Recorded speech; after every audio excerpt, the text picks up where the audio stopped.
Kalau kita dengar nama Saint Patrick, yang kebayang pasti perayaan serba hijau setiap bulan Maret kan? Tapi, Anda tahu nggak sih kalau kisah aslinya itu jauh lebih kelam dan justru lebih inspiratif? Nah, hari ini kita akan bedah cerita mengejutkan di balik legenda ini. Oke, kita mulai dari fakta yang mungkin bakal bikin kaget banyak orang. Santo Patrick, yang jadi ikon kebanggaan Irlandia, sebenarnya bukan orang Irlandia. Dia lahir di Britania Romawi. Dan bagaimana dia bisa sampai di Irlandia, itulah awal dari sebuah kisah yang penuh penderitaan. Jadi, gimana ceritanya seorang pemuda Romawi Inggris bisa jadi santo pelindung Irlandia? Well, kisahnya itu nggak dimulai dengan panggilan suci yang indah, tapi dengan sebuah tragedi brutal, penculikan. Coba bayangin, waktu usianya masih remaja, sekitar 16 tahun, hidupnya direnggut gitu aja. Dia diculik sama perompak Irlandia, diseret ke negeri asing buat dijadiin budak. Jadi ini bukan perjalanan misi yang direncanakan ya, ini adalah awal dari sebuah mimpi buruk yang panjang. Tapi, justru di tengah penderitaan dan keputusasaan sebagai gembala budak, sendirian di perbukitan Irlandia yang dingin, sesuatu yang luar biasa terjadi. Justru di dalam kegelapan itulah imannya mulai ditempah. Perjalanannya itu penuh liku-liku. Dari kehidupan normal yang nyaman, tiba-tiba dia dilempar ke perbudakan yang brutal. Selama 6 tahun dalam kesendirian yang ekstrim, dia mulai berdoa dengan sungguh-sungguh, katanya sampai ratusan kali dalam sehari. Nah, titik balik spiritual inilah yang memberinya kekuatan untuk akhirnya kabur menempuh perjalanan 200 mil ke pantai dan kembali ke keluarganya. Dan inilah ironi yang paling luar biasa dalam ceritanya. Irlandia, tanah perbudakan dan penderitaannya, justru menjadi tempat kelahiran imannya yang sejati. Luka yang seharusnya menghancurkannya malah membentuknya jadi pribadi yang baru.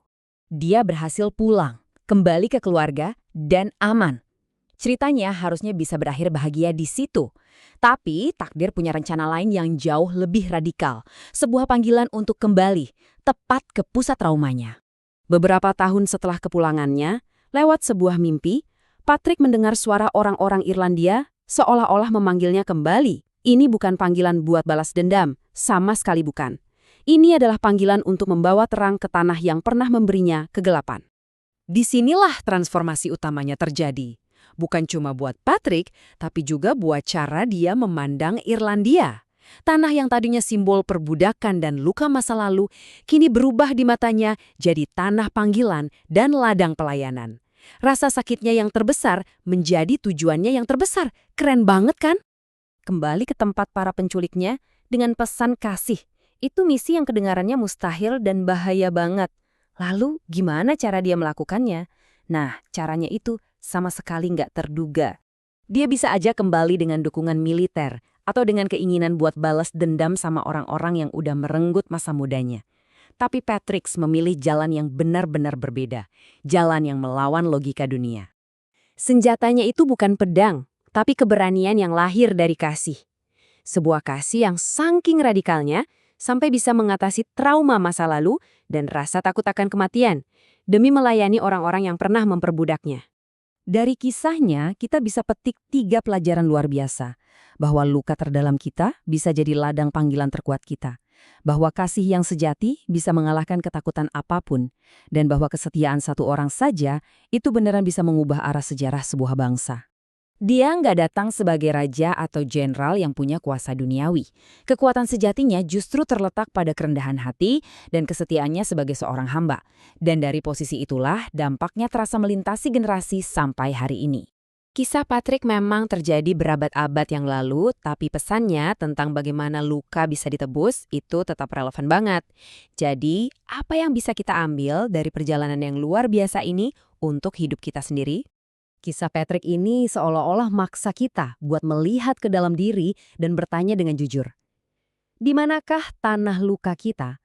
Tempat, orang, atau pengalaman menyakitkan apa dalam hidup kita yang mungkin Tuhan panggil untuk kita hadapi kembali, tapi dengan cara yang baru.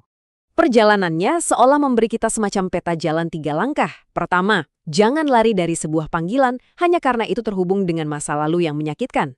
Kedua, izinkan luka itu diubah menjadi sebuah kesaksian yang kuat. Dan ketiga, beranilah untuk jadi pembawa terang, bahkan di tempat-tempat tergelap dalam hidup kita. Pada akhirnya, inilah inti dari warisan Patrick. Injil itu nggak cuma bersinar dalam kesempurnaan atau kehidupan yang mulus, tapi justru paling terang ketika kasih Tuhan mampu menyembuhkan dan menebus luka kita yang paling dalam. Kisah Santo Patrick adalah bukti nyata. Bukti bahwa satu kehidupan yang diserahkan sepenuhnya dengan segala luka dan kelemahannya bisa dipakai Tuhan untuk mengubah sebuah bangsa. Pertanyaannya sekarang adalah, apa yang bisa Tuhan lakukan melalui kisah Anda?